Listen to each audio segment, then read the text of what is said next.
सन्यासी रिवॉल्ट की वीडियो की इंट्रो थोड़ी लंबी है, तो टाइम सेव करने के लिए आप इसे फॉरवर्ड कर सकते हो। Thank you.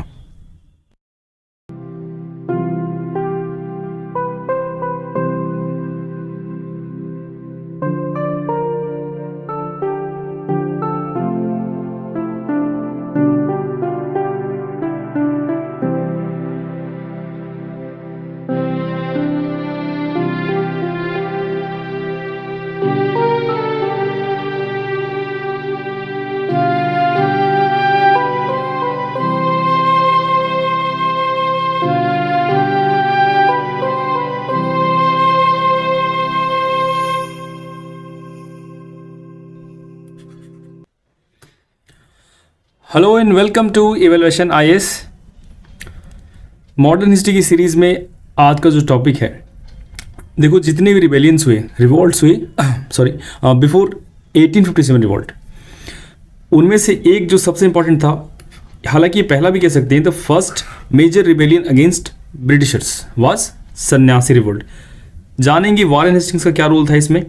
और बहुत फेमसली हम सुनते हैं कि आनंद मठ, जो बंकिम चंद्र चटर्जी ने लिखा इस बुक को, ठीक है, ये बेस्ड है सन्यासी रिवोल्ट पे। तो आज ये बहुत इंटरेस्टिंग वीडियो है, ठीक है, और हमारे यूपीएससी प्रीलिम्स और मेंस दोनों के लिए इक्वली इंपॉर्टेंट है। So now let's begin.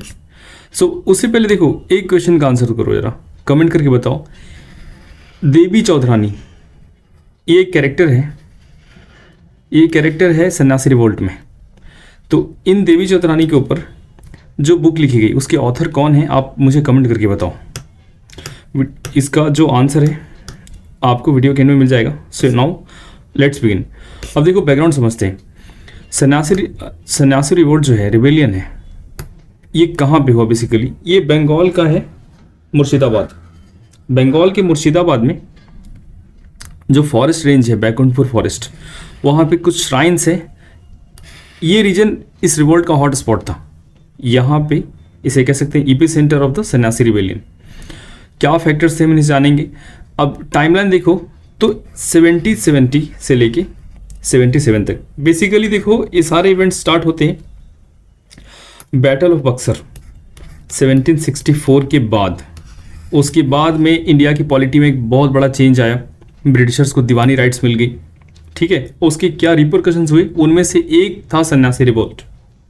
इसके सबसे बड़े हीरो रहे पंडित भवानी चरण पाठक, ठीक है, and obviously it was the India's first anti British uprising. So now अब देखो कि जितने भी इनसे जुड़े हुए फैक्टर्स हैं जो स्टार्ट हुए, देखो कि हमने बात की अभी कि बैटल ऑफ बक्सर। अब बैटल ऑफ बक्सर के बाद अब देखोगे कि मुगल एम्परर ने यहाँ पे क्या किया कि ब्रिटिशर्स को दे दी दीवानी राइट्स, रेवेन्यू और सिविल जस्टिस के ऊपर में। तो इसका ब्रिटिशर्स ने मिसयूज किया। देखो जब भी कभी एक ट्रीटी साइन होती थी किसी भी नेटिव प्रिंस के साथ में या जमींदारों के साथ में, ठीक है, तो उसका हमेशा ब्रिटिशर्स ने मिसयूज किया, because they were very cunning. उनके कमर्शियल इंटरेस्ट थे स्टार्टिंग में, लेकिन बाद में उनकी इंपीरियल इंटरेस्ट डेवलप हो गए, जो हमने स्टार्टिंग की वीडियोज़ में देखा, ठीक है। और साथ में जो और ज़्यादा जो फैक्टर्स थे जो कंट्रीब्यूट कर रहे थे किसी भी रिबेलियन को, उनमें से एक था फेमाइन। अब फेमाइन हो भी क्यों ना, क्योंकि आप क्या करोगे, अगर आप टैक्सेस लेना शुरू करोगे, जहाँ पे प्रोडक्टिविटी कम है वहाँ से भी टैक्सेस बिल्कुल इक्वल है। तो इनके जो पॉलिसीज थी ब्रिटिशर्स की, वो बहुत एक्सप्लॉयटेटिव थी, ठीक है। तो एक चेन बन गया था कि सबसे टॉप पे ब्रिटिशर्स, उनके नीचे ज़मींदार्स के नीचे जो कल्टिवेटर्स थे वो। अब ये था रिजीम टैक्स का। अब मान लो कि अगर कल्टिवेटर कल्टिवेट नहीं कर पा रहा है तो ऊपर पे नहीं कर पाएगा, तो ठीक है, अल्टीमेटली फिर प्रोडक्टिविटी नहीं आएगी और फिर आएगा फेमाइन। मेंस में जब आंसर लिखना हो तो आप इस तरीके से आप बना के आप लिख सकते हो, ठीक है। लेकिन चलो उसके पहले एक समझते हैं कि इसमें, लेकिन इन सब में साधुओं का कहाँ से रोल आ गया, ठीक है। नागा जो थे, जितने भी ठीक है साधु थे, वो लोग कहाँ से रोल आ गया, सन्यासी, सेंट्स। हुआ क्या कि पहले मैप की तरफ चलते हैं। पहले ये देखो, इंडिया के मैप में हमने बात की मुर्शिदाबाद, यहाँ कहीं पे लोकेशन है, ठीक है, हियर। तो इस मुर्शिदाबाद में, बंगाल में बहुत सारे जितनी श्राइन्स थी, तो नॉर्थ इंडिया के मल्टीपल पार्ट से, ठीक है, यहाँ से, इस साइड से, कहीं से भी जो नागा साधु थे या फिर जो महंत सन्यासी, ये लोग विजिट किया करते थे। और as a ritual you can say कि जो लोकल थे ना, जमींदार या फिर प्रिंसेस, राजा जितने भी थे, वो लोग इनको एक तरह से टैक्स पे किया करते थे। नॉट टैक्स, या फिर एक तरह से जैसे आज भी आपके यहाँ कोई पूजा पाठ कराने आया तो आप दक्षिणा देते हो, तो उस टाइप का कोई रिचुअल रहा होगा, ठीक है, उसे पे किया करते थे। लेकिन जब टैक्सेशन, जब फेमाइन, जब बहुत ही हालत ख़राब हुई बंगाल की, तो ये इनको टैक्सेस मिलना बंद हो गया। तो एक तो ये बड़ा कारण था कि इनका जो, बिकॉज अल्टीमेटली जो सारे जितने मठ थे वो इन्हीं टैक्सेस पे चलते थे, तो एक तो बड़ा कारण ये रहा। दूसरा कारण क्या था कि ब्रिटिशर्स का जो एटीट्यूड था इनके ऊपर, जो जितने भी सेंट्स थे, ठीक है, क्योंकि इंडिया के कल्चर को बहुत ज़्यादा ब्रिटिशर्स उस टाइम पे जानते नहीं थे, ठीक है, तो उनने कहा कि these are what, these people are looters, ये लूटने वाले लोग हैं, ठीक है, क्रिमिनल्स। और दूसरा, इनके बहुत सारे मठ वगैरह में इनका आना जाना इनने कर दिया बंद, ब्रिटिशर्स ने, तो अब रिवेलियन तो होना ही था, ठीक है। So Britishers placed limits on their ability to access sacred sites. उसके ऊपर से इनका जो टैक्स था, इनका जो एक तरह से दक्षिणा थी, वो बंद हो गई थी ब्रिटिश की इकोनॉमिक पॉलिसीज के चलते। फाइन, हाँ जी। तो अब देखो, ये जो जमींदार लोग थे, वो लोग उन्हें टैक्सेस पे नहीं कर पा रहे थे, ठीक है। सो अब ये कारण हुआ इनके रिवोल्ट का। अब रिवोल्ट हुआ, जो ब्रिटिश के जो लोकल जितने ऑफिसेस थे वहाँ टैक्स हुए, श्राइन्स जहाँ पे ब्लॉकेड था वहाँ पे टैक्स हुए। तो इनने क्या किया, सन्यासीस के इस एक्शन के बाद से ब्रिटिशर्स ने बहुत ही हार्श और बैरबेरिक एक्शंस लिए। उनको भी अटैक किया जो कि अनआर्म्ड थे, जो कि पीसफुली प्रोटेस्ट कर रहे थे, ठीक है। और इस टाइम पे इंडिया का गवर्नर जनरल कौन था? 71 में इंडिया का गवर्नर जनरल कौन था? आप कमेंट करके बताओ, बहुत जल्दी इसका आंसर मिलने वाला है। खैर, फेमाइन के चलते आप देखोगे हार्डशिप उस टाइम की, तकरीबन 10 मिलियन पीपल डाइड।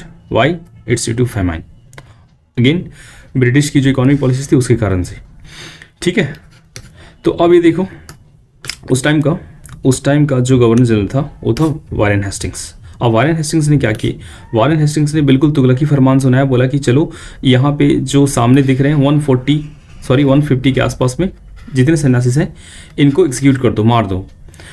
अब इसके बाद जो रिवोल्ट था उसने और आग पकड़ी और बंगाल के बहुत सारे एरियाज़ को अपने अंदर ले लिया, अपने आगोश में ले लिया, ठीक है।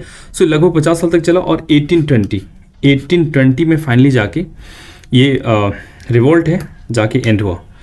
तो इस रिवोल्ट का क्या सिग्निफिकेंस है? इसने बहुत सारे अदर रिवोल्ट्स को क्या किया, इसके जो हीरोज़ थे आगे जाके अलग अलग जो ग्रुप्स थे उनको ज्वाइन किया, और इस रिवोल्ट ने एक तरीके से एक टेम्पलेट प्रोवाइड किया कि कैसे आप ब्रिटिश के खिलाफ रेजिस्टेंस कर सकते हो आगे के भी टाइम पे, ठीक है।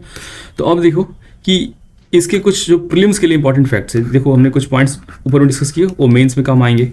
अब प्री के लिए फैक्ट्स जो इंपॉर्टेंट है, देखो इसको फ़कीर रिबेलियन से नाम जानते हैं, फ़कीर रिबेलियन के नाम से जानते हैं।